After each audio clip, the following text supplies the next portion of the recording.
For our next video lecture, we're going to briefly cover the other three types of immune system. And we're just going to go through some examples. So in the last video clip, I mentioned that type 2 hypersensitivities involve antibodies that have been produced. And on top of that, these are antibodies that attract in the complement proteins, and these complement proteins cause the cells that the antibodies are attached to burst. So it triggers those membrane attack complexes that we learned about back in chapter 12. Okay, so sometimes this can happen inappropriately, and a good example of a type 2 hypersensitivity that is a problem is hemolytic disease of the newborn. And so this is a fairly common issue, and what happens, let's say you got a mama over here, and she has Rh negative blood. All right, so that means she's lacking an antigen called the rhesus D antigen on the surfaces of her red blood cells. That means you're Rh negative. But let's say she has a Rh positive father of the child, and the developing fetus has Rh positive blood. Okay, so that means that that fetus, on the surfaces of its red blood cells, it has these antigens that are called rhesus D antigens or RhD antigens or D factor, whatever you want to call it. So that means the fetus's blood cells have this antigen on the surface that the mother doesn't have. So that Rh antigen is foreign to the mother. And so what can happen when she is, probably during delivery, she gets exposed to blood cells from this fetus that are Rh positive, then she will develop an immune response to that, and she'll develop memory to that. And so what can happen is the next time she gets pregnant, if she has a developing Rh positive fetus, the antibodies that she makes against the Rh can travel across the placenta and attack the fetus's blood cells. And that's not good news. That's called hemolytic disease of the newborn, because what happens then is as those antibodies bond to the fetus's red blood cells, that attracts in the complement proteins. The complement proteins are already functional in the fetus, and it can cause the fetus's red blood cells to burst. So its own red blood cells wind up being destroyed. So that's an example of that. And so that's something they have to be careful about in women who have Rh negative blood, like A negative, B negative, O negative, etc. And where the father is Rh positive, there's a good chance that the fetus that's developing may have Rh positive blood. Not a problem during the first pregnancy, but could be a problem during later pregnancies if she has another Rh positive fetus. All right, so how do they treat that? So maybe you've heard of RhoGAM shots before, RhoGAM. What they do, this is actually an example of passive immunization. So what they do is they give the mother injections of anti-Rh antibodies, and what they're trying to do is prevent her from making her own antibodies against the Rh factor, and that will prevent those antibodies. She won't make any antibodies that will go across the placenta and attack the developing fetus. So that's actually an example, a fairly commonly used example of passive immunization. They are trying to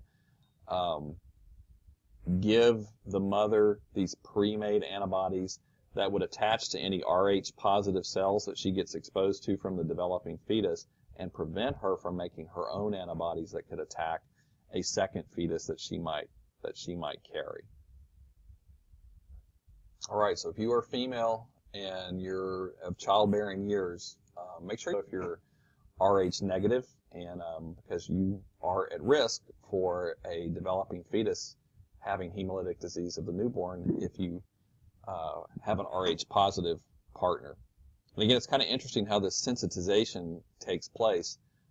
Can happen during childbirth, but then, even though we talked about earlier how the fetal blood and the mother's blood are not supposed to make contact with each other because you've got that little thin barrier there in the placenta that prevents that, but in reality, some of the fetus's red blood cells can pass into the mother at low levels, And so when Rh positive blood cells do make it into the mother's circulation, that's when she gets sensitized and starts to develop antibodies against the fetus's Rh positive red blood cells. Usually not a problem during the first pregnancy, but with the second one, it's like a secondary response. So when that antibody production gets triggered, those antibodies can travel across the placenta and swarm in and wind up attacking the blood cells in the fetus. So that's an example of a type 2 hypersensitivity. Type 3 hypersensitivities involve deposits of antibody-antigen complexes. All right, so this involves soluble antigens and not foreign cells. So in type 2, you have cells that are being attacked, like red blood cells. Or also a blood cell donation. If you got an inappropriate blood transfusion, like say you were type A and you got type B, you would have a type 2 hypersensitivity reaction to that. Antibodies would attract complement, and it would cause those donated red blood cells inside you to burst. And that can lead to almost an anaphylactic type reaction when that's occurring across your entire body all at one time. Not a good thing. Type 3, though, does not involve cells. It involves molecules, antigen molecules that form complexes with antibodies. Maybe you get agglutinated complexes. And those get deposited in basement membranes underneath epithelial linings. And it's like in the skin. Remember when you guys studied the skin in Biology 201? You've got the epidermis as an epithelial tissue. And then right underneath there, you've got a thin membrane that separates the epidermis from the dermis. And so these antigen-antibody complexes can get deposited in places like that. And internally as well, you have basement membranes that underlie other types of epithelial tissues. And then these antibodies attract in inflammation factors. It triggers inflammation. And so this can occur in local areas, or it can occur across the entire body all at one time. I thought I had a picture here of somebody who has lupus. Lupus involves, that's what lupus is. Lupus is an autoimmune disease, so you actually make antibodies to some of your own self-antigens, and you have these antibody-antigen complexes that get deposited in places like the basement membrane underlying the skin, and then you have these inflammation reactions there, but also internally in other places as well. So people with lupus have a whole host of different problems they have to deal with because of that. A type 4 hypersensitivity involves cytotoxic T cells, usually, that are attacking cells within the body. So they could be your own cells, or they might be donor cells of some type. A good example of this is when you get that TB test, the tuberculin test. They're actually deliberately injecting antigens of Mycobacterium tuberculosis into you, and if you have previously been sensitized to Mycobacterium tuberculosis, if you've ever had tuberculosis or been exposed to it, you will have T cells that will respond, and they'll come into that area where they injected you, and you'll start to have inflammation and swelling there as the T cells attack the skin in that particular location. Contact dermatitis is an example. Poison ivy is an example of a type 4 hypersensitivity. Poison ivy is caused by an oil that basically attaches to those class 1 MHC proteins that attract in the cytotoxic T cells. And you have these cytotoxic T cells, if you have that type of poison ivy reactivity, and they swarm in and they start torpedoing your skin cells that have that poison ivy oil attached to them.